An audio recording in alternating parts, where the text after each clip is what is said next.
In a massive blow to the grand old party, Congress leader Rahul Gandhi was disqualified as an MP yesterday.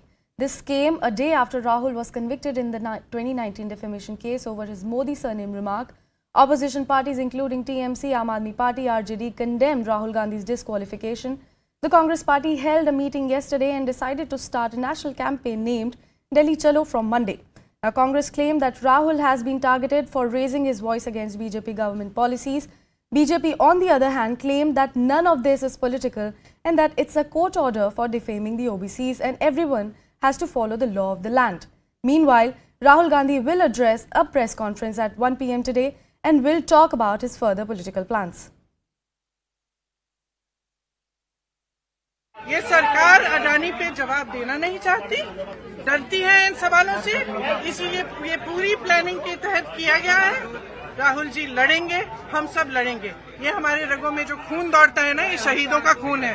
सुन लीजिए, जिस खून को आप बार बार परिवारवादी कहते हैं, बार बार आप आलोचना करते हैं, बार बार आप शब्द इस्तेमाल करते हैं, ये खून बहा है इस देश के लिए, ये पीछे हटेगा नहीं।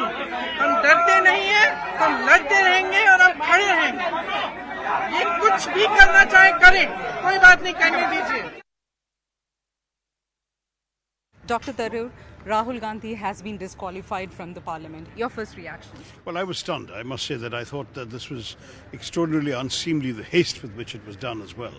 Now, I know the technical argument is that conviction, according to the Supreme Court judgment, automatically attracts disqualification. But automatic is never really automatic, because there are complications. For example, there is a question of if the sentence has been suspended and the sentence of 2 years is what attracts disqualification, then shouldn't you wait and get opinions and process the thing and see how the appeal goes and so on? It may be that when Rahul Gandhi's appeal is received, the High Court might decide to suspend the conviction as well, pending an appeal. And I'm sorry to say that I find it a terrible blow to democracy. On the one hand, we have our Prime Minister talking about India as the mother of democracy. On the other hand, we do things that by anyone's yardstick would appear undemocratic and does not give Indian democracy a good image worldwide. It's a signal to the opposition that divided we stand, we fall, and united we can stand and prevail. And I'm very impressed that parties that have been quite hostile to the Congress of late, such as the two you mentioned, but also Aam Aadmi Party in Delhi and others, have spoken out very strongly supporting Mr. Gandhi. अगले 3-4 दिन में आप देखेंगे हमारे संगठन AICC की ओर से, PCC की ओर से, DCC की ओर से और हमारे जो फ्रंटल ऑर्गेनाइजेशन है उनके ओर से क्या प्रतिक्रिया होगी, क्या कदम वो लेंगे।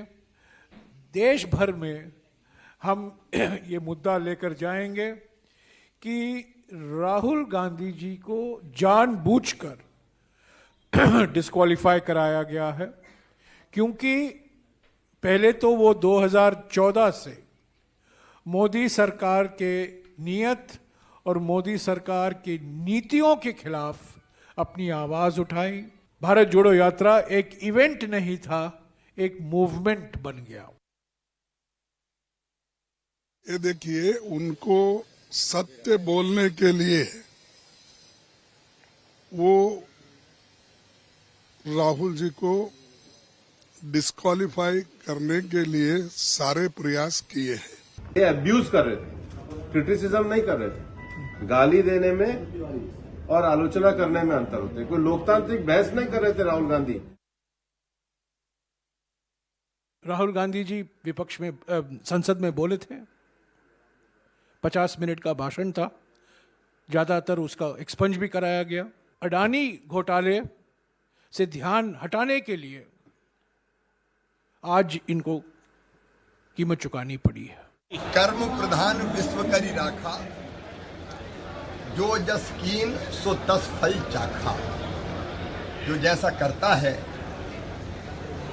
उसको वैसा परिणाम भोगना पड़ता है। राहुल गांधी ने जो किया उसका परिणाम भोगता। The BJP are desperate to silence the voice of the opposition. We know they are desperate. We know they want to silence the voice. We know they would go to all kinds of laws, but this is the low of the low, the lowest since 1950. I think it is a sad day for Indian parliamentary democracy that we've fallen to such lows that we have disqualified a member of parliament who has been a vocal voice of the opposition, and he hasn't even been given a chance to appeal in the court. He has to he's appealing to the higher courts with regards to this judgment. But it is quite a shameful attempt for the BJP. We've been seeing that when he speaks in the parliament, they expunge his comments. When he tries to speak in the parliament, they switch off his mic. And now I think they've crossed all boundaries of how democracy functions. और कई ऐसे मौके आए हैं जहां पर प्रशासन ने और शासन ने मिलकर के समाजवादी पार्टी के कई सदस्यों की सदस्यता ली है। आज कांग्रेस के पार्टी के सबसे बड़े नेता की सदस्यता गई है। और अगर हम इसी तरह देखेंगे, अगर ऐसे मुकदमे देखेंगे तो बीजेपी वालों की तो कईयों की सदस्यता नहीं बचेगी। छोटे छोटे मामलों के अंदर दर्जन भर राज्यों के अंदर मुकदमे दर्ज कराए जाते हैं। मुकदमे दर्ज करा के फास्ट ट्रैक कोर्ट के अंदर बड़े बड़े विपक्षी दल के नेताओं के खिलाफ फैसले आ रहे हैं। ऐसे तो फिर प्रधानमंत्री जी सिर्फ खुद ही चुनाव लड़ लें, ऐसा तो डिक्टेटरशिप में सुना जाता था। हमें पूरा विश्वास और आश्वासन है कि ऐसी चीज जो कानून में गलत है, हम आश्वस्त हैं कि उसका सही रूप से अवलोकन किया जाएगा बड़ी अपील वाली अदालतों द्वारा, और हमें कन्विक्शन का स्टे जल्द से जल्द मिलेगा। देश के अंदर कम से कम 1 दर्जन राज्यों में इस प्रकार के मुकदमे दर्ज हैं, तो आप बोलेंगे और माफ़ी नहीं मांगेंगे तो आपको तो वो भुगतना पड़ेगा। तो इसलिए जो भी कुछ हुआ, ये कोई तो आश्चर्य की बात नहीं है। कोर्ट के कल फैसला आने के बाद उनकी मेमोरी जाना ये तो सुनिश्चित था, ये अवश्यंभावित था, इसलिए ये कोई मेरे लिए आश्चर्य की बात नहीं।